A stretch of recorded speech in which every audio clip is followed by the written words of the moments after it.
Muhammadin wa ala alihi wa sahabatihi wa man ihtadahu bihudahu ila yaumiddin, amma ba'd. Ya ayyuhalladzina amanu ittaqullaha haqqa tuqatih wa la tamutunna illa wa antum muslimun. Sallallahu alaihi wasallam. Wa syarrul umuri muhdatsatuha fa inna kulla muhdatsatin bid'ah wa kulla bid'atin dhalalah wa kulla dhalalatin finnar. Atau kama qala an-nabiy sallallahu alaihi wasallam. Ma'asyiral muslimin wal muslimah, khususnya para ummahat kajian Baitur Rahman Ibu Ayu dan rekan-rekan ya, yang insyaallah dicintai dan dimuliakan oleh Allah Subhanahu wa taala. Alhamdulillah, pada kesempatan siang hari ini Allah Subhanahu wa taala masih mencurahkan kepada kita nikmat-nikmat yang sangat besar. Ya, tentunya setelah nikmat-nikmat yang zahir, alhamdulillah. Semoga ya semuanya dalam keadaan sehat ya. Yang sakit pun semoga kembali pulih. Syafahumullah, dalam keadaan kembali sehat, bugar. Khususnya subhanallah, kita di hari-hari ini masih dirundung dengan subhanallah ya. Kita tadinya berharap semoga Januari, Februari dan seterusnya ya kita sudah mulai ya ringan, bisa kembali bertemu, yang mau umrah bisa kembali umrah ya, yang usaha kembali usahanya pulih. Namun takdir Allah, ternyata ya takdir Allah bercerita lain. Tapi kita berbaik sangka dengan Allah Subhanahu wa ta'ala. Insya Allah apa yang Allah tentukan itu yang terbaik bagi kita. Allah telah kita yakin bahwasanya apapun yang terjadi di alam semesta ini tidak luput dari yaitu pertolongan, tidak luput dari takdir-takdir Allah. Ma asaba min musibatin illa biidznillah. Tidak ada musibah-musibah yang mengena kita kecuali dengan izin Allah. Apapun, hatta syaukah kata Nabi. Ya, walaupun satu duri yang nusuk tubuh kita, semuanya dengan izin Allah Subhanahu wa taala. Wa man yu'min billah, dan siapa yang beriman kepada Allah yahdi qalbah, tetap hatinya akan tenang. Alhamdulillah. Ya, ada Allah, tenang saja, ada Allah yang maha sayang, yang maha adil, yang maha bijak, yang maha tidak pernah salah ya dalam menentukan segala sesuatu, dan tidak pernah zalim Allah Subhanahu wa taala. Maka ma'asyiral muslimin rahimakumullah, alhamdulillah. Dan tentunya kita pun masih di atas nikmat-nikmat batin. Setelah Islam, insya Allah terjaga keimanan kita kepada Allah. Dan terkhusus alhamdulillah di saat ini, ya kita pun subhanallah masih dimudahkan untuk thalabul ilm. Perkara yang darurat, yang akan menghiasi kehidupan dan memberikan cahaya dalam kehidupan kita dunia dan akhirat. Yaitu tidak ada lain semangat kita untuk meraih ilmu yang manfaat. Semangat kita untuk talabul ilmi, seraya kita berharap kepada Allah, Allahumma inna nas'aluka ilman nafi'an wa rizqan tayyiban wa amalan mutaqabbala. Ya, ilmu yang manfaat, rizki yang baik dan amal yang diterima, yang tentunya akhir kesudahannya adalah bagaimana kita mendapatkan surga Allah Subhanahu wa taala. Oleh karena itu secara khusus pada kesempatan siang hari ini ya, pembahasan kita melanjutkan pembahasan sebelumnya dari kitab yang insya Allah sangat manfaat dan berkah, 175 jalan menuju surga. Ya, 175 jalan menuju surga Allah Subhanahu wa taala. Ma'asyiral muslimin rahimakumullah. Pada kesempatan pagi hari ini, insya Allah pembahasan yang akan kita bahas seputar bagian dari keutamaan salat. Ya, bagian dari keutamaan ya salat yang merupakan amalan, kata Nabi SAW, wa'lamu anna khairu a'malikum as-salah. Ketahuilah bahwasanya sebaik-baik amalan kalian salat. Ya. Allahu Akbar. Di alam semesta ini tugas utama kita ibadah. Dan ketahuilah ibadah yang paling agung, paling tinggi, paling besar di sisi Allah adalah salat. Oleh karena itu subhanallah, di dunia ketika salat seseorang baik, maka seluruh urusannya akan baik. Ya, jangan salatnya. Ya, softnya saja, khususnya bagi laki-laki, ya softnya saja ketika ada seseorang istiqomah di saf pertama, ya, safnya saja, lihat, Masya Allah. Saya sering menyampaikan kepada para santri sebuah hadis. Kata Nabi SAW, ya, kata Nabi SAW, wala yazalu nas yata'akhirun hatta yu'akhiruhumullah. Manusia senantiasa berada di saf terakhir. Kalau senangnya suka di saf terakhir saja, maka Allah akan terus akhirkan urusannya. Allahu Akbar. Ini pengaruh sholat. Jangan sholatnya, safnya saja berpengaruh dalam kehidupan kita. Ya, seseorang senantiasa berada di saf terakhir, Allah akan akhirkan terus urusannya. Maksudnya apa? Akan menjadi orang yang terbelakang kalau dia senantiasa safnya saja di belakang terus. Itu safnya, itu masih ke masjid. Bagaimana tidak ke masjid? Bagaimana tidak salat? Ya, sampai kata Syekh Utsaimin, orang yang senantiasa teh. Ya, orang yang senantiasa ya salatnya di saf terakhir, kata Syekh Utsaimin, hatta walaupun masuk surganya terlambat. La ilaha illallah. Begitu hebat pengaruh salat. Ya, oleh karena itu kebaikan seseorang, ibu-ibu, saya sering bilang, ya, kalau ingin mengetahui seseorang bagaimana perangainya, bagaimana statusnya, bagaimana ya kepribadiannya, cek salatnya. Cek salatnya. Ya. Makanya ibu-ibu, ikhwan dan akhwat sekalian rahimakumullah, jadikan standar kita untuk memilih seseorang itu paling pertama salatnya. Setelah tentunya ya akidahnya, ya manhajnya, tapi salat. Ya. Kita maaf ya, memilih pegawai, termasuk milih calon suami, ya, milih calon istri dan seterusnya, cek salatnya. Ya, kalau salatnya baik, insya Allah itu pribadi yang baik. Ya, karena Allah SWT katakan inna salata tanha anil fahsyai wal munkar. Ya, jaminan Allah, siapa yang salatnya bagus, maka akan terjaga dari perbuatan keji dan mungkar. Subhanallah. Ya, makanya Abdullah bin Mubarak dahulu, kalau dia ingin berguru sama seseorang, kata Abdullah bin Mubarak, kunna idza aradna an nakhudha al-ilma an ahadin. Kami dulu kalau pas mau ngambil ilmu dari seseorang, ra'ainahu fi salatihi. Kami cek dulu calon guru kami salatnya.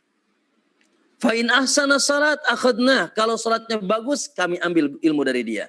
Wa in asa'a salah.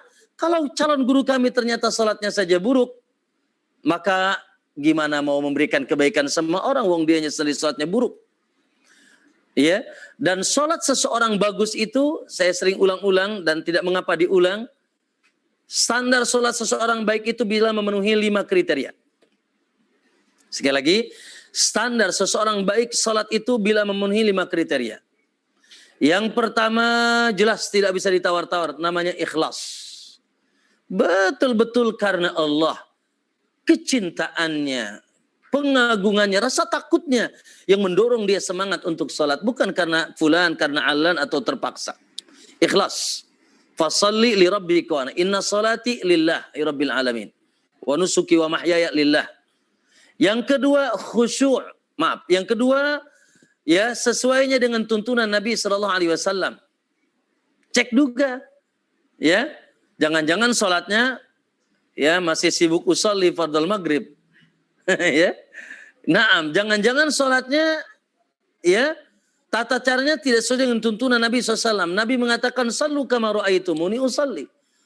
Sholatlah kalian sebagaimana kalian melihat aku sholat. Maka cek dari sisi tuntunan. Makanya di sini ya seorang muslim jangan sampai sholatnya salah.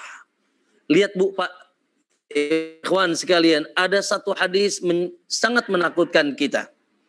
Kata Nabi SAW, wa inna rajula, ada seseorang la yusalli sittina sanah. Ada seseorang dia sungguh sudah sholat 60 tahun. Bayangkan 60 tahun dari semenjak balik sampai dia umur 60 tahun dia sholat. Apa kata Nabi? Lam yuqbal minhu sholatun, gak diterima satupun sholatnya. Kok bisa? Sholat, bukan gak sholat, sholat. 60 tahun sholat. Tapi gak ada yang diterima satupun sholatnya. Kenapa? La'allahu yutimma ruku'ahu wa la yutimma sujudah. Kata Nabi, terkadang dia rukunya benar, sujudnya acak-acakan. Terkadang sujudnya benar, rukunya acak-acakan. Ya, subhanallah. Maka ma'asal muslimin, itu yang kedua. Salat dikatakan sempurna apabila mengikuti tuntunan Nabi SAW. Maka di sini wajib kita mempelajari dari takbir sampai salam. Ya, kita pelajari bagaimana Nabi ya salat. Yang ketiga, khusyuk. Ya, salat dikatakan sempurna apabila khusyuk. Ya, betul-betul apa itu khusyuk?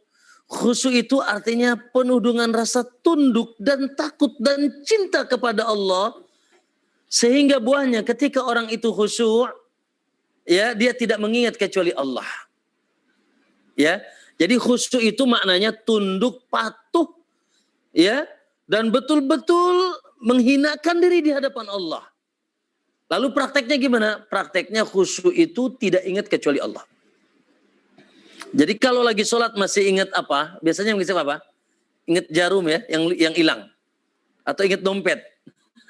Ya hilang. Ya kalau sholat masih ingat-ingat selain Allah, berarti belum khusyuk. Karena Allah ya mengatakan aqimis sholat lidikri, tegakkan sholat hanya untuk ingat aku. Makanya kita harus bermujahadah bagaimana sholat kita khusyuk. Ya, na'am. Salah satunya yang paling mudah sholat bagaimana khusyuk, tentunya menghadirkan diri sedang kita menghadap siapa. Menghadap presiden saja kita, Masya Allah. Ya, konsentrasi gimana ngadap pemilik presiden. Ya, raja di raja. Yang kedua, ya, jadi pertama menghadap siapa. Terus yang kedua, ma'asal muslimah, agar sholat khusyuk, yaitu subhanallah, kondisikan ini sholat terakhir. Sholat terakhir. Ya, dan ini benar kata Nabi sallallahu alaihi wasallam, salatlah seperti salat orang yang terakhir. Coba kalau ada orang mau dipenggal lehernya, lalu dia minta waktu 2 rakaat buat salat sebelum dipenggal, khusyuk enggak? Karena dia tahu setelah ini akan dipenggal lehernya, dia akan nangis, dia akan konsentrasi. Sama kita pun, saya ingin tanya, Anda tadi salat subuh, itu salat terakhir apa salat belum terakhir? Mungkin saja salat terakhir, tidak ada yang tahu. Apakah Anda masih hidup sampai subuh nanti, sampai duhur? Apakah Anda masih hidup sampai asar? Ya, setiap sholat kita itu sholat terakhir.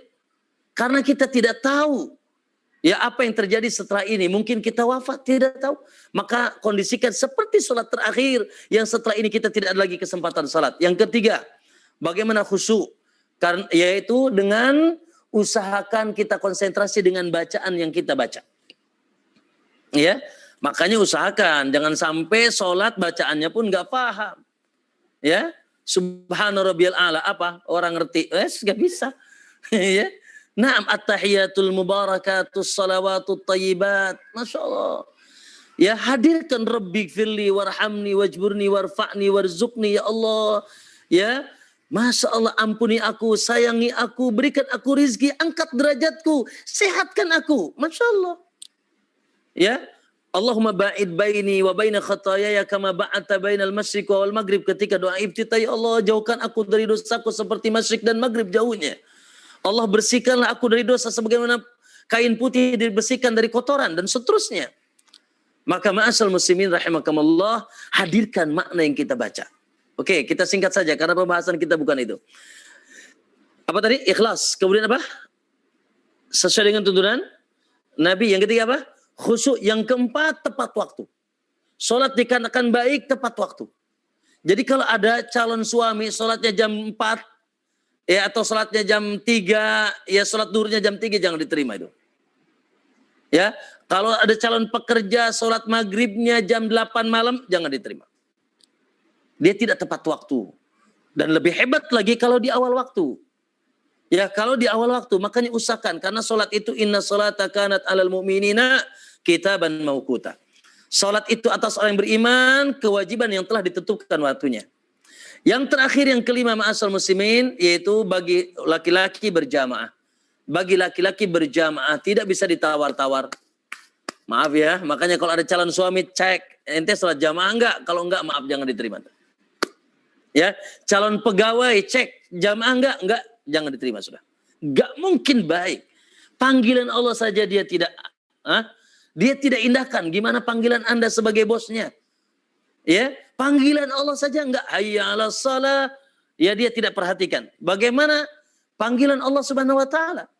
Ya, maka ma'asyiral muslimin wal muslimah rahimakumullah, ya di sini salat seseorang akan sempurna bila memenuhi berapa tadi? Berapa kriteria? 5 kriteria. Satu apa tadi? Ikhlas. Yang kedua? Ikhlas. Nah, Sesuai. ittiba. Aywa, sesuai dengan tuntunan Nabi. Ya, yang ketiga, khusyuk. Yang keempat, tepat waktu dan usahakan di awal waktu. Ya, yang kelima yaitu apa? Yang kelima? Untuk laki-laki berjamaah, Ustaz. Untuk laki-laki berjamaah. Naam. Barakallahu fikum. Ya, itu sebelum kita bahas, dan itulah solat yang menjamin kita masuk surga. Ya, lihat dalam surat Al-Mu'minun, qad aflahal mu'minun, kata Allah, sungguh telah bahagia orang yang beriman. Siapa mereka? Alladzina hum fi salatihim khashi'un, mereka orang-orang yang khusyuk di dalam salatnya. Lalu Allah sebutkan walladzina hum ala salatihim yuhafidun, mereka yang senantiasa menjaga salat. Terus apa kata Allah? Ulaika humul warisun, merekalah para pewaris. Pewaris apa? Alladzina yarisunal firdausa hum fiha khalidun, yang akan mewarisi surga apa? Firdaus. Masya Allah. Sederhana. Allah yang janjikan. Ya, orang yang khusyuk dan jaga salat, Allah akan berikan warisan surga Firdaus. Masya Allah. Maka ma'asal muslimin rahimakumullah, jangan lalaikan salat. Jangan lalaikan salat. Makanya Anda seorang istri, ya, Anda seorang suami, jangan pernah bosan teriak-teriak. Baik anak yang jauh maupun anak yang dekat. Ditelepon di waktu salat, nak salat, salat, salat. Ingatkan salat. Kata Allah, wa'mur ahlaka bis salah. Ingatkan keluargamu untuk menjaga salat. Wastabir 'alaiha, dan sabarlah terus untuk mengingatkan keluarga untuk salat. Ya, maka ma'asal muslimin rahimakumullah, ya ini adalah perkara yang penting dalam kehidupan kita, ya. Taib, kita akan bacakan beberapa hadis, dan mungkin saya minta maaf ke ibu-ibu di Bu Ayu dan rekan-rekan. Ya, tadi agak terlambat sedikit, dan mungkin saya minta waktu hanya sampai jam 11 ya. Gimana, masih ada waktu sampai jam 11? Ibu Ayu boleh sampai jam 11 ya? Naam, Ustaz. Baik. Karena qadarullah, saya lupa juga ada tamu agung hari ini. Taib. Ma'asyiral muslimin rahimakumullah. Baik. Poin yang ke-85 dari rentetan pembahasan kitab atau buku Subul Ilal Jannah, jalan-jalan menuju surga, ya, yaitu yang berkaitan dengan salat. Ya, kita bacakan hadisnya. Fadlu salati subhi wal asr. Ya, bab keutamaan salat subuh dan asar. Tadi pada salat subuh enggak? Oh, salat Ustaz. Ya. Salat subuh dan asar. Oke. Allahu Akbar. Nabi sallallahu alaihi wasallam mengatakan, man shallal bardaini dakhalal jannah. Ya. Siapa yang senantiasa menjaga salat al-bardain, ya, siapa yang senantiasa jaga salat al-bardain, yaitu as-subuh wal asr, yaitu subuh dan asar, dakhalal jannah, maka dijamin masuk surga. Allahu Akbar. Ya. Dakhalal jannah, dijamin masuk surga. Siapa yang jaga salat apa? Subuh dan asar. Oke. Hadis yang kedua, lan yali jannar ahadun shalla qabla tulu'i syamsi. Tidak akan masuk neraka seseorang yang senantiasa menjaga salat sebelum terbenam matahari. Maaf, sebelum terbit matahari, wa qabla gurubiha, dan sebelum terbenam matahari. Ya. Yakni al-fajru wal asr. Kalau sudah tenggelam namanya maghrib. Kalau sebelum terbit namanya salat isya atau salat tahajud. Kata Nabi, tidak akan masuk neraka seseorang yang senantiasa menjaga salat sebelum muncul matahari, ya, dan sebelum tenggelam matahari, yakni al-fajr wal asr. Dijaga dari api neraka. Siapa yang menjaga salat subuh dan asar. Oke. Nabi SAW dalam ayat yang lain, man shalla subuha fahuwa fi dhimmatillah. Siapa yang senantiasa menjaga salat subuh, maka sungguh dia di atas penjagaan Allah. Penjagaan dunia dan akhirat. Ya, Allah akan jaga orang yang khususnya secara khusus menjaga dua salat ini. Oke. Masa muslimakumullah berkaitan dengan subuh dan asar. Jangan salatnya. Ya. Baru berangkatnya saja ke masjid. Hadis yang sahih, Nabi katakan, man ghada ilal masjid. Siapa yang pagi-pagi jalan menuju ke masjid. Maksudnya kapan pagi-pagi? Salat subuh. Man ghada ilal masjid. Siapa yang pagi-pagi menuju ke masjid. Au roha. Begitu juga sore-sore menuju ke masjid. Sore-sore kapan? Asar. Maka kata Nabi apa? Banallahu lahu baitan fil jannah. Allah akan bangunkan baginya rumah di surga. Kullama ghada au roha. Allah akan bangunkan rumahnya di surga setiap pergi pagi dan sore. Allahu Akbar. Itu baru perginya saja. Pergi ke masjid. Untuk subuh dan asar. Maka Allah bangunkan baginya rumah di surga. Ya. Saya ingin tanya tapi jangan jawab. Tadi subuh pergi ke masjid enggak? Jangan jawab. Hah? Tadi sore pergi ke masjid enggak? Jangan jawab. Kalau jawabannya belum, berarti kalau hari ini lagi safar, mungkin nanti setelah safar di rumahnya. Maaf ya, yang untung bukan orang lain, kita. Ya, kata Nabi, siapa yang sholat, siapa yang pergi pagi ke masjid untuk salat subuh, baru pergi saja. Dan siapa yang pergi sore ke masjid, yaitu untuk salat subuh, Allah bangunkan rumahnya di surga setiap dia pergi pagi dan sore. Masya Allah. Keutamaan apalagi yang ya kita tidak tertarik. Kalau kita dikasih hadiah, mau dikasih hadiah sekilo emas, kira-kira gimana? Waduh. Nggak ada yang terlambat tuh Bu. Ini bukan skill emas. Kata Nabi SAW, bangunan di surga itu batanya saja sudah emas. Maka kita harus lebih semangat dengan motivasi Allah Subhanahu Wa Taala. Ya itu baru perginya saja. Ke masjid, tentunya ke masjid untuk sholat berjamaah. Nah, kemudian hadis yang kata Nabi man shallal bardaini, siapa yang menjaga dua sholat, yaitu subuh dan asar, maka dijamin masuk surga. Oke.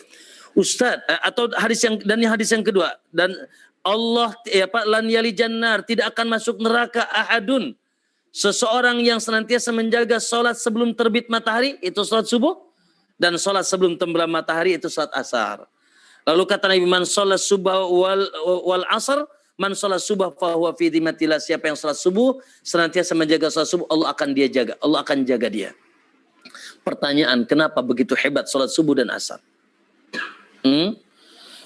Jelas, karena sholat subuh butuh perjuangan. Apalagi musim hujan, AC dingin, pengantin baru. Kira-kira mana? Iya. Kayak ini nih pengantin baru. Iya. Subuh lap. Sedang dalam keadaan nikmat tidur. Ya.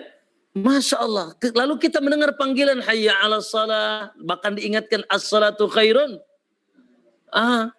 Salat lebih baik daripada tidur. Kita diingatkan. Dalam keadaan Masya Allah kita nikmat dunia. Apalagi mungkin yang tadinya sudah bekerja letih. Atau ada kerjaan malam yang menyibukkan. Mau bangun subuh itu Masya Allah. Apalagi musim hujan. Tinggal di Bandung lagi. Ya dinginnya Masya Allah. Ujian. Makanya sholat subuh ujian. Terus setelah itu, kalau di masjid mungkin, di rumah masih mending. Ke masjid lagi. Ya, di luar tambah dingin lagi. Itulah perjuangan. Bagaimana seorang hamba bisa melawan keinginan hawa nafsunya untuk mendahulukan keinginan Allah Subhanahu wa Ta'ala. Kita sujud dan ruku di kala yang sangat indah. Apalagi perlu diketahui oleh semuanya, subhanallah, ada satu hewan yang tidak boleh dicela. Siapa? Ayam. Karena kata Nabi la tasubudik, jangan kalian suka cela ayam. Fa innahu yuqidus shalah.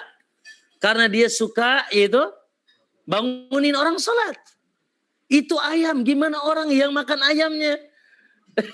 Kita maksudnya yang semangat salat subuh. Gitu ya. Sementara Masya Allah salat subuh itu waktu dikala waktu yang sangat berkah. Makanya kalau ingin cari keberkahan, jaga sholat subuh. Ya, apalagi Masya Allah. Semoga di antara kita atau semua kita sudah bangun sebelum subuh. Masya Allah, lebih hebat lagi. Ya, lebih hebat lagi. Ada sholat di sana, kebiasaan orang soleh. Jangan tanya keutamaan dunia. Ya, keutamaan dunia, jangan karena keutamaan akhirat. Keutamaan dunia pun Masya Allah. Dikabarkan bahwasanya Allah turun ke langit dunia sepertiga malam terakhir. Ya, kita harus beriman. Allah turun ke langit dunia sepertiga malam terakhir. Lalu kata Allah, siapa yang mau berdoa kepadaku di kala itu akan aku ijabah. Siapa yang minta ampun akan aku ampuni. Siapa yang minta pertolongan aku akan tolong. Lalu kata Nabi, siapa yang senantiasa bangun sebelum subuh akan terhindar dari penyakit-penyakit dari badannya. Masya Allah. Makanya maaf ya, mungkin pernah saya cerita di Eropa itu, ya rumah sakit pasiennya itu jam sepertiga malam terakhir dari jam 2 sampai sebelum subuh itu ada saat dibangunkan mereka. Ya, dibangunkan karena memang disitulah pergantian detok ya tubuh dan seterusnya. Makanya kita nggak usah dibangunkan, sudah bangun. Makanya kalau mau sehat, ya rizki luas, mudah urusan, di saat itu kita bangun. Ya sudahlah. Kalau tahajud mungkin nanti Ustadz. Ya sudah minimal sholat subuhnya jangan tertinggal. Ya, apalagi Pak Bu, maaf ya, lebih rugi khususnya laki-laki ketika coba suami kita kabari. Laki-laki tidak sholat subuh berjamaah, itu ruginya banyak. Ada satu hadis dalam Sahih Muslim, kata Nabi SAW, man sholal isya fi jamaah, siapa yang sholat isyanya berjamaah, jangan jawab, tadi malam berjamaah enggak? Jangan jawab. Ya, siapa yang sholat isyanya berjamaah, faka'anna shalla nisfal lail, kata Nabi, maka dia dicatat pahala sholat setengah malam. Jadi kalaupun antum enggak sholat malam, sudah dicatat setengah malam. Lalu kata Nabi, baru setengah malam. Lalu man shalla subha fi jamaah, dan siapa yang sholat subuhnya juga berjamaah lagi, isyanya tadi jamaah, lalu subuhnya berjamaah lagi, maka kata Nabi faka'anna ma shalla laila kullah, maka dia dicatat sholat semalam suntuk. Pahala Pak. Cuma antum berangkat ke masjid, sholat isya, nanti subuh berangkat lagi ke masjid, sholat subuh, semalam suntuk antum dicatat seperti orang yang sholat malam. Mau nggak? Nggak mau kayaknya. Ya mau nggak ibu-ibu, Bu Ayu dan teman-teman? Sampaikan ke suaminya. Iya, jangan sampai tidak sholat berjamaah, khususnya subuh dan isya dan seluruh sholat. Ya, taib. Dan tadi, terus kemudian yang kedua, kenapa sholat asar? Maaf ya, tadi berkaitan dengan subuh. Nabi pernah berdoa tentang waktu subuh. Karena Nabi SAW, Allahumma barik li ummati fi bukuriha, ya Allah berkahi umatku di waktu paginya. Ya Allah berkahi umatku di waktu paginya. Masya Allah, ada seorang rawi hadis namanya Sakhr. Ya, namanya Sakhr, sahabat Nabi. Ketika mendengar hadis ini, ya Allah berkahi umatku di waktu paginya, dari semenjak dia dengar hadis itu, dia buka warungnya dari semenjak ba'da subuh. Akhirnya dia menjadi kaya raya. Ya, karena dia membuka warung usahanya, apapun bentuk usahanya, dari mulai waktu pagi. Pagi itu berkah. Ya, makanya maaf ya, subhanallah, walaupun mungkin kita punya rutinitas ba'da subuh apa? Tarik selimut. Ya, mungkin kita punya rutinitas ba'da subuh, molor.com gitu kan. Tidur lagi. Subhanallah, maaf ya, tidak ada cerita Nabi tidur ba'da subuh. Tidak ada cerita Nabi dan sahabat tidur ba'da subuh. Ya. Lalu kapan tidurnya? Kalaupun mau tidur, nah nanti saya jelaskan, ya. Jadi kalau antum mau tidur minimal pagi itu sudah terbit matahari baru. Minimal, Pak. Kalau mau tidur pagi itu jam berapa berarti? 6:30. Ya. Adapun ba'da subuh enggak ada cerita Nabi dan sahabat tidur. Itu waktu sedang dibagikan berkah. Hah? Aywa, ya. Itu waktu sedang dibagikan berkah. Allahumma barik li ummati fi bukuriha. Ya Allah berkahi umatku di waktu paginya.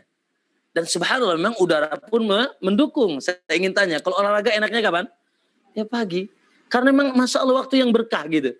Nah itu makanya jangan disia-siakan waktu pagi. Taib. Yang kedua, kenapa sholat asar? Subuh kata Nabi dan asar. Ya, karena dua hal. Satu, memang di saat itu manusia sedang tersibukkan dengan dunia. Satu, ya. Secara umum manusia yang ini di kantor, yang ini di pasar, yang ini di Masya Allah di mana-mana, ya. Akhirnya apa? Ya Allah, kadang-kadang kita bilang tanggung, lagi rapat tanggung. Ya, lagi dagang tanggung, lagi di kantor tanggung. Asar. Baik, apalagi asar sudah mulai kemas-kemas tuh. Mau balik ya. Terus ada panggilan azan, aduh. Makanya. Terus yang kedua, kenapa asar juga memiliki keistimewaan? Karena ada salah satu sunnah Nabi. Semoga kita bisa jaga sunnah ini. Apa itu? Qailulah. Tidur siang. Ya. Kata Nabi, kilu fa inna syaitana la takilu. Tidurlah siang sedikit karena setan enggak pernah tidur siang. Ya. Kata Nabi, tidurlah sedikit di siang hari karena setan enggak pernah tidur siang. Jadi kalau enggak pernah tidur siang kayak siapa? Ibu Ayu kayak siapa, Bu? Ya, yang enggak pernah tidur siang bermasalah. Ya. Karena sendiri kilu, tidurlah siang sedikit. Fa inna syaitana la takilu. Setan enggak pernah tidur siang. Kapan tidur siang itu? Ada dua pendapat para ulama. Namun yang lebih dekat dengan sunnah adalah mimba di zuhri sampai menjelang asar. Ya, dan boleh sebelum zuhur dibolehkan sebagai apalagi hari Jumat itu disunahkan. Ya, utamanya antara zuhur ya. Makanya maaf kalau kami di pondok, maaf ya kalau Anda kesini jam 2 siang nggak mungkin ada orang di pondok ini. Semuanya tidur di asrama. Ya, sampai asar. Dan subhanallah ada seorang ilmuwan kedokteran di Eropa, dia meneliti, dia tidak meneliti hadis ini, tapi meneliti tentang pentingnya tidur di siang hari. Ternyata Masya Allah, ya mungkin bisa tanyalah ke dokter bagaimana ternyata memiliki dampak kesehatan yang bagus. Kenapa? Karena tidur siang itu matahari sedang memancar, panas menembus otak kita, darah pun sedang naik, diredakan. Jadi ingin merefresh kembali yaitu peredaran darah. Masya Allah. Ya Nabi kan tabib. Nabi kan Masya Allah. Ya. Nabi tabib Nabi. Ya.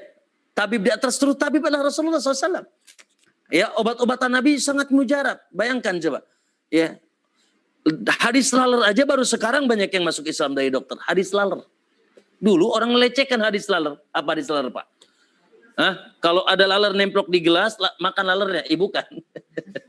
Ya, kalau ada laler nemplok di gelas minum Anda, kata Nabi, jangan kau buang itu laler dulu, jangan kau juga buang itu airnya, celupin dulu lalernya, baru buang. Ya, jangan dimakan. Ya, dicelupin dulu baru dibuang. Terus kenapa? Karena kata Nabi di salah satu sayapnya ada peracun, di satu lagi ada penawarnya. Masya Allah banyak yang mengucapkan 2 kalimat syahadat dari ilmuwan gara-gara hadis ini. Muhammad 14 abad yang lalu belum ada profesor-profesor kedokteran di kala itu sudah berbicara.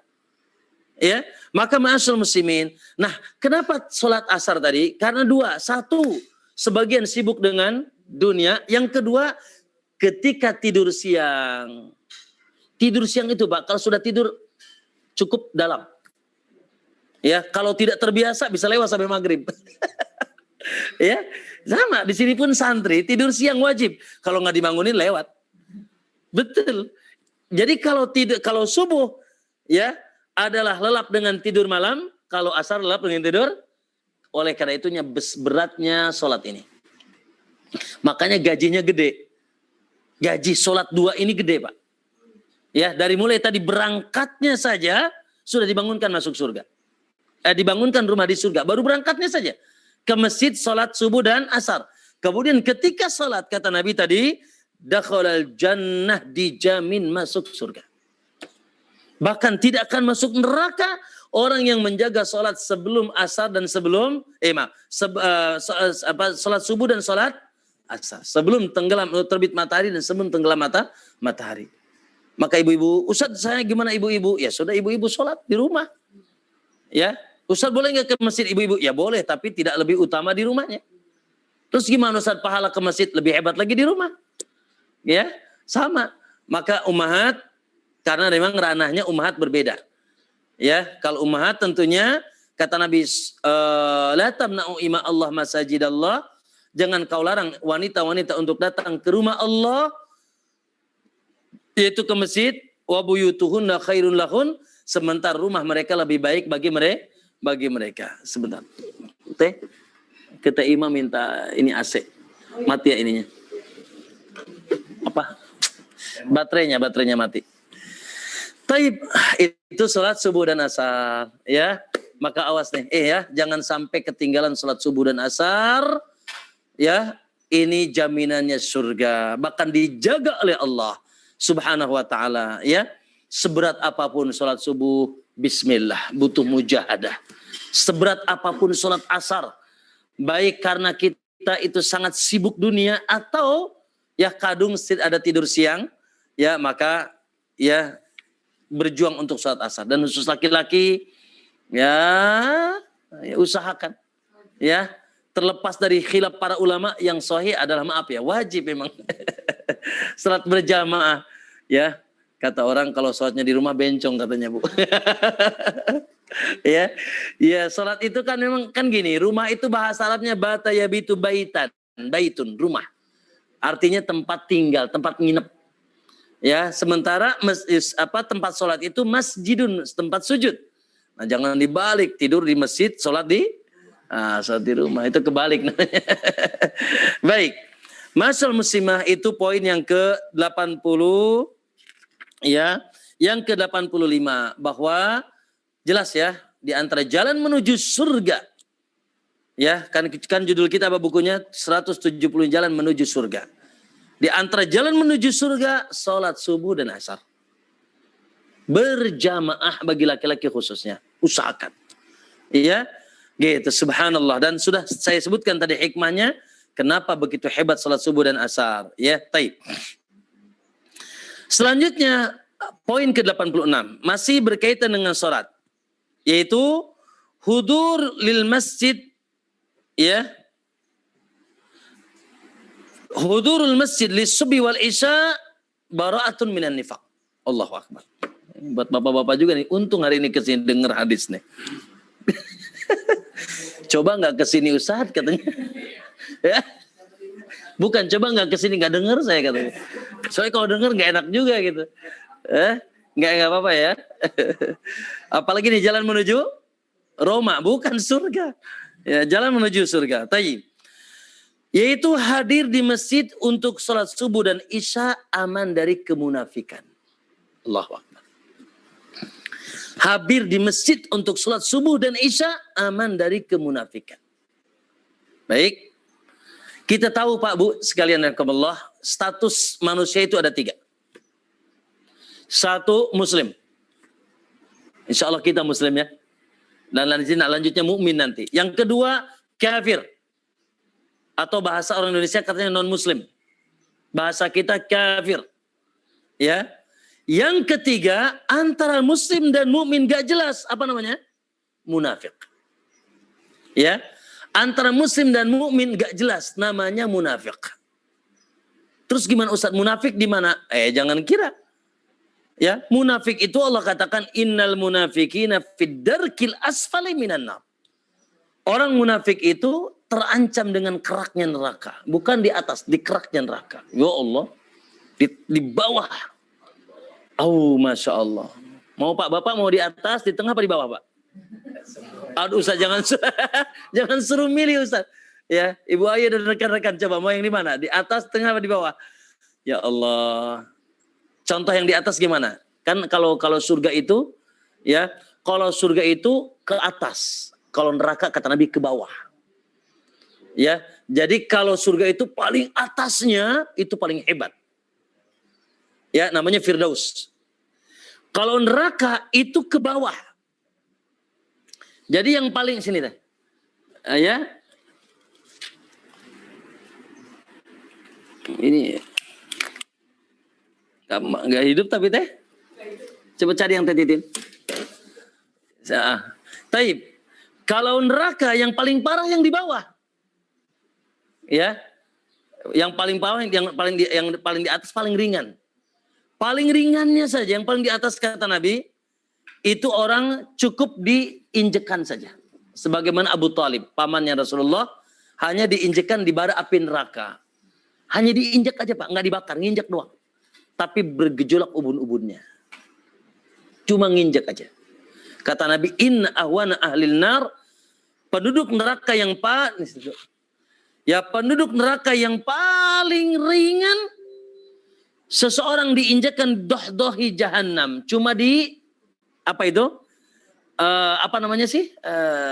Baraknya atau di hamparan atasnya gitu. Fataghalghala dimaguhu, maka ubun-ubunnya bergejolak. Kayak air menggolak-golak gitu. Itu paling ringan. Makanya pengen mana? Paling ringan apa paling tengah, paling kerak? Naudzubillah. Taib, masyaallah muslimah para ummahat sekalian rahimakumullah. Ibu Ayu dan teman-teman sekalian, jangan merasa jelas kita berusaha untuk menjadi muslim yang baik. Karena kalau muslim yang baik, insya Allah akan terbebas dari api neraka. Karena muslim pun banyak kan, ada muslim alay, muslim apa lagi Bu? Muslim jablay kali ya. Ya. Nah, muslim pun beragam. Taib, maka di sini kita harus menjadi muslim, selain muslim kafir, tapi ada yang di tengah namanya munafik. Nifak itu juga terbagi dua, ada nifak akbar, nifak besar, kemudian kemunafikan besar yang bisa menghalangi yang menjadikan pelakunya kafir. Ya, siapa nifak besar itu? Yang di hatinya ada kebencian dengan Islam tapi tidak menampakkan. Dia seakan-akan bersama kaum muslimin padahal dia kufur. Maaf ya, kalau hari ini yang memiliki sifat nifak besar adalah kelompok Syiah. Itu nifak besar.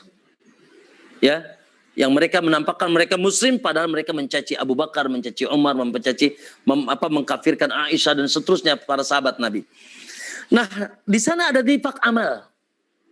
Nifak amal maksudnya orang memiliki sifat kemunafikan dan dengan melakukan beberapa dosa besar.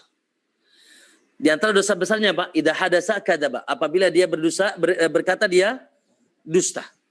Wa idza wa'ada akhlafa, kalau dia berjanji dia ingkari. Wa idza tumina khana, diberikan amanah dia khianat. Wa idza ghadara fajar, apabila dia punya persisian dia lebih jahat. Orang cuma bilang kambing, dia bilang anjing. Berselisih dia lebih jahat. Itu orang munafik. Nah, salah satu sifat amal munafik, maaf ya, adalah tidak menjaga jamaah. Ya. Khususnya sholat subuh dan isya. Khususnya. Ya. Nah, kita bacakan hadisnya. Kata Nabi SAW, laisa sholatun asqalu alal munafikin minal fajri wal isya. Tidak ada sholat yang paling berat untuk orang-orang munafik melainkan sholat subuh dan sholat isya. Lau ya'lamuna fihima, padahal kata Nabi, kalau kalian tahu gagah dan hebatnya dua sholat ini, maksudnya dengan berjamaah, la atauhuma walau habwan, niscaya akan mendatangi kalian, niscaya kalian akan datang ke tempat sholat dua sholat ini walaupun harus merangkak. Kalau kalian tahu, sayangnya kalian banyak nggak tahu kata Nabi. Andai kata kalian tahu tentang gagahnya dua sholat ini, kalian akan datang walaupun harus merangkak di bokong. Tapi sayang manusia banyak yang tidak tahu. Sehingga sehat pun tetap jojong di rumahnya. Ya, maka kata Nabi SAW, laisa asqalu sholat ala munafik. Tidak ada sholat yang paling berat atas orang munafik kecuali sholat isya dan sholat subuh. Sholat isya dan sholat subuh maksudnya berjamaah. Ya, andai kata mereka tahu keutamaan kedua sholat ini, mereka akan datang walaupun harus dibokong dan merangkak. Cuma banyak yang nggak tahu kata Nabi. Nah, sekarang kita dikasih tahu. Ya. Nah, maka ma'asal muslimakumullah. Taib. Pertanyaan, Ustaz, kenapa orang munafik berat sholat isya dan subuh? Karena orang munafik, maaf ya, tidak ada keikhlasan di hatinya, semangat untuk dilihat Allah. Tapi mereka ketika beribadah, ya, itu karena pujian manusia. Karena pujian manusia. Sehingga sholat isya itu udah gelap. Sehingga ketika mereka ke masjid pun nggak ada yang lihat. Sholat subuh juga masih gelap. Ketika mereka ke masjid pun nggak ada yang lihat. Jadi nggak ada keuntungan dunia bagi mereka. Ya, makanya di zaman Nabi, Bu, Pak, di zaman Nabi jelas kalau ingin cek si fulan munafik atau tidak, cek sholat subuh dan asar dan isya khususnya. Ya, kalau tidak hadir di sholat subuh dan isya, itu di zaman Nabi sudah dicap dia seorang munafik. Nah, terus gimana dong kita, Ustaz? Apakah kita sekarang tadi subuh saya nggak ke masjid, Ustaz? Tadi isya saya nggak ke masjid. Apakah saya munafik? Kata para ulama, walaupun Anda tidak dicap sebagai munafik murni, minimal Anda yaitu menyerupai orang-orang munafik. Menyerupai orang-orang munafik. Sehingga apa? Kata Nabi, man tashabbaha biqaumin fahuwa minhum. Siapa yang menyerupai satu kaum, dikhawatirkan nanti dia termasuk kaum itu.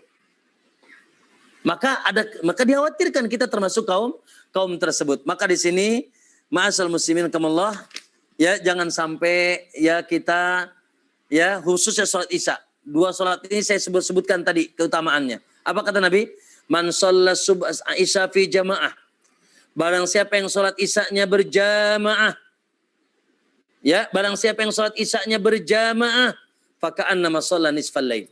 Maka dia seperti dicatat pahalanya seperti sholat setengah malam. Jadi kalau ibu sholat isya, kalau antum bapak-bapak sholat isya, jam berapa sih sholat isya? 7:30 ya, katakan 7:30. Berapa menit? 10 menit, setengah 4 jam. Katakan setengah jam dengan berangkat pulang perginya. Masya Allah, letihnya cuma setengah jam.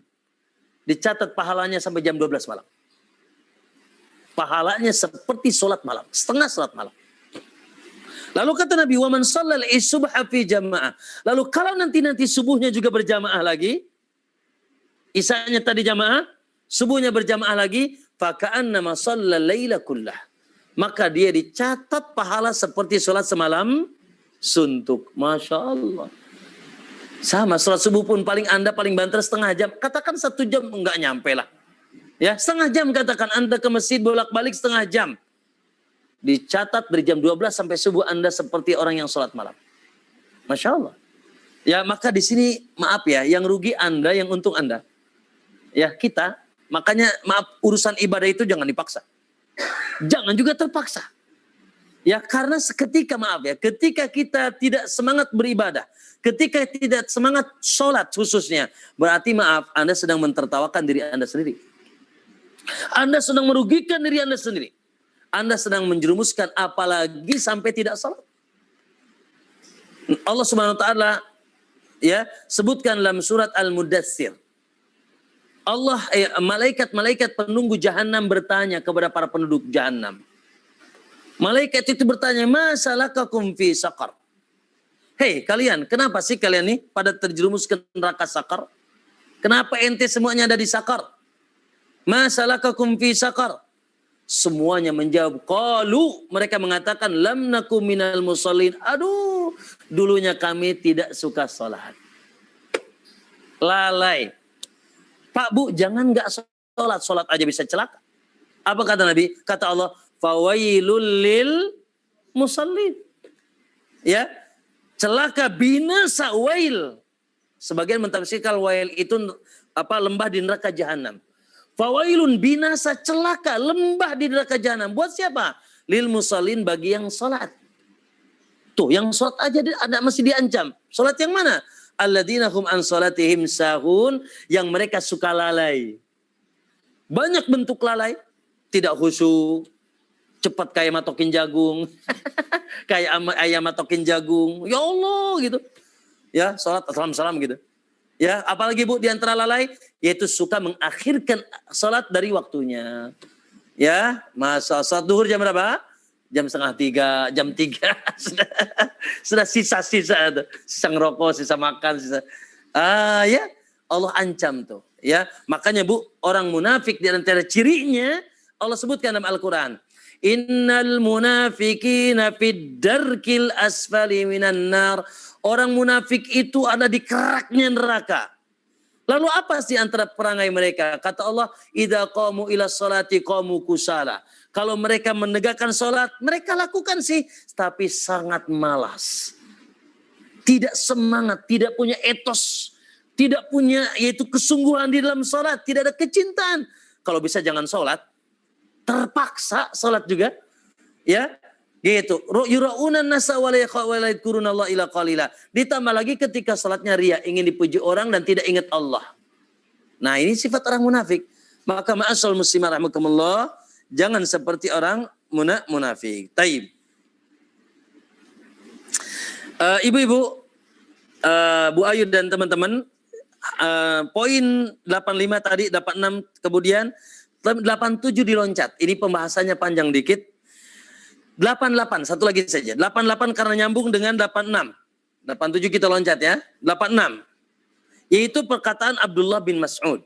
Masih seputar menyebutkan sifat orang munafik. Ya. Mudah-mudahan nggak berat nih bagi yang hadir saat ini nih ya.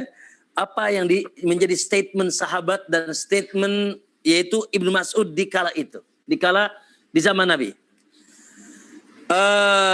Judulnya poin yang ke-88 dari jalan menuju surga adalah tarkul jamaah, ya, ada sifatun min aqwa sifatin nifaq. Meninggalkan jamaah merupakan sifat terkuat orang-orang munafik. Waduh, gimana ini? Meninggalkan salat berjamaah merupakan sifat yang sangat kuat bagi orang yang munafik. Baik. Kita bacakan riwayatnya dari Abdullah bin Mas'ud radhiyallahu an. Dari sahabat Abdullah bin Mas'ud qala, Ibnu Mas'ud ini siapa? Ya, sahabat Nabi sallallahu alaihi wasallam, ahli Quran dan termasuk sahabat yang dekat dan dia termasuk ya ulama ahli Quran di kalangan sahabat. Baik. Apa kata Ibnu Mas'ud? Walaqad ra'aituna, kami semuanya sudah berpendapat dan sepakat. Maksudnya sahabat di kala itu para sahabat Nabi sepakat. Walaqad ra'aituna, kami telah sepakat, kami telah berpendapat. Wa ma yatakhallafu anha. Di zaman kami tidak ada seorang pun yang tidak salat berjamaah. Tidak ada seorang pun yang terlihat tidak salat berjamaah illa munafikun ma'lumun nifaq, kecuali dia seorang munafik yang sangat jelas kemunafikannya. Ya, walaqad kana ar-rajulu yutabiha bainar rajulaini hatta yuqama fi shaf. Kami para sahabat saking semangatnya salat, ada sebagian kami yang dibokong untuk datang ke salat berjamaah sehingga dia sampai kepada shaf di dalam salat. Itu sahabat, Bu. Sebagian sahabat walaupun sakit dia paksakan, walaupun sakit sebetulnya ada udzur. Saking tidak maunya disebut apa? Munafik. Saking tidak maunya disebut munafik, kadang-kadang mereka sakit. Selama mereka masih mampu ke masjid, mereka usahakan. Saking tidak maunya disebut siapa? Munafik. Karena para sahabat sudah sepakat. Wa ma walaqad ra'aituna, sungguh kami telah berpendapat dan sepakat wa ma yatakhallafu anha, tidak ada yang menyelisihi yaitu salat jamaah ini illa munafikun ma'lumun nifaq, kecuali orang yang jelas kemunafikannya. Na'udzubillah, ya. Maka barangkali ini juga sebagian ya sebagai maaf peringatan bagi kita, ya. Bukan untuk orang lain. Anda, ya. Apalagi Pak, Bu, satu lagi. Poin 89 karena nyambung. Saya kira saya pun belum mampu ini. Semoga bisa nanti. Anda mungkin sudah ada yang mampu. Tapi ini babnya bab laki-laki semua, nggak apa-apa ya, Bu? Ya Bu Ayu ya. Ya, ini bab laki-laki nih. Dan subhanallah kalau mampu melakukan ini the best. Apa itu? Keutamaan fadlu idraki takbiratul imam. Keutamaan dapatkan takbirnya imam. Ya. Takbirnya imam di mana? Di rumah apa di masjid? Oh, ya, kalau takbir imam di rumah musibah imamnya. Baik. Dengarkan hadisnya. Subhanallah, minimal kita tahu dulu deh. Ya, lalu kita programkan dan progreskan nanti. Apa itu? Kata Nabi sallallahu alaihi wasallam dalam hadis yang keluar dari Anas bin Malik dari Sunan Tirmidzi dengan sanad yang hasan, kata Nabi, man shalla arba'ina yauman fi jama'atin yudriku takbiratal imam. Ya, takbiratal ula. Barang siapa yang selama 40 hari. Berapa minggu tuh? Sebulan lebih berapa? Sebulan 10 hari. Bisa cuti nggak? Ya. Barang siapa yang mampu, barang siapa yang sholat selama 40 hari berjamaah, yudriku takbiratal ula. Dan selama 40 hari itu dia tidak pernah ketinggalan takbirnya imam. Takbiratul ihram imam. Imam Allahu Akbar, dia sudah di belakangnya. Taib. Berapa sholat berarti? 200 sholat. 40 kali 5 berapa? 200 sholat. Tapi harus berturut-turut. Batal sehari, ulang lagi. Gitu. Siapa yang mendapatkan takbirnya imam, kata Nabi, selama 40 hari berturut-turut, imam Allahu Akbar, dia sudah di belakangnya. Dia sudah takbir. Maka kutibat lahu baro'atan. Maka dicatat dan ditetapkan baginya keputusan Allah terbebas dari 2 perkara. 1, baro'atun minan nar. Terbebas dari api neraka. Gampang kan? Tapi Anda belum, saya yakin. Saya juga belum. Kadang-kadang pas sholat di rest area gitu. Atau masih di tol. Allahu Akbar. Ya semoga pensiun nanti ya. Pensiunnya di kuburan ternyata. Allahul Musta'an. Kalau bisa usahakan. Kata Nabi SAW, siapa yang mendapatkan takbirnya imam selama 40 hari, dicatat baginya 2 kebebasan. 1, baro'atun minan nar, bebas dari api neraka. Yang kedua, baro'atun minan nifaq, bebas dari kemunafikan. Bebas Anda dari neraka. Kalau bebas neraka selesai, Bu, Pak. Kemana lagi? Tempat tidak ada lain kecuali neraka atau surga. Allah bebaskan Anda masuk neraka. Kok bebaskan masuk neraka? Dibebaskan dari masuk neraka dan dibebaskan masuk surga. Masya Allah. Tapi dengan syarat 200 sholat Anda berturut-turut nggak petol. Nggak ada yang terlewat, tertunda. 200 kali sholat. Masya Allah. Berarti ini ya perlu diusahakan nih. Ya. Oh, apalagi di bulan Ramadan lebih hebat lagi. Apalagi 40 sholatnya di Masjidil Haram, lebih mantap lagi. Ya. Nah, ini 200 sholat berturut-turut terbebas dari neraka. Hadisnya Hasan dari jalan Al-Imam At-Tirmidzi. Baik. Berkaitan dengan ini, maaf ya, saya ingin mengoreksi ya. Ada budaya yang menjadi seakan-akan wajib, dan ini hadisnya tidak benar. Hadisnya lemah. Yaitu yang dikenal dengan di kota Madinah, kalau orang haji harus sholat arba'in. Harus sholat arba'in, yaitu 40 waktu. Berarti berapa hari? 8 ya. 8 hari ya, 40 waktu. Ya. Mereka menyebutkan hadis tentang sholat arba'in di Masjid Nabawi. 40 waktu. Ya. Berarti 8 hari di Masjid Nabawi. Lalu mereka bawakan hadis itu ke hadis ini. Ini hadis tentang 40 waktu di Masjid Nabawi lemah. Ya. Jadi yang hadis yang tentang 40 di belakang imam itu tidak mesti di Masjid Nabawi. Tapi di seluruh masjid di seluruh dunia, dan bukan 40 waktu tapi 40 hari. Berarti 200 kali sholat, ya.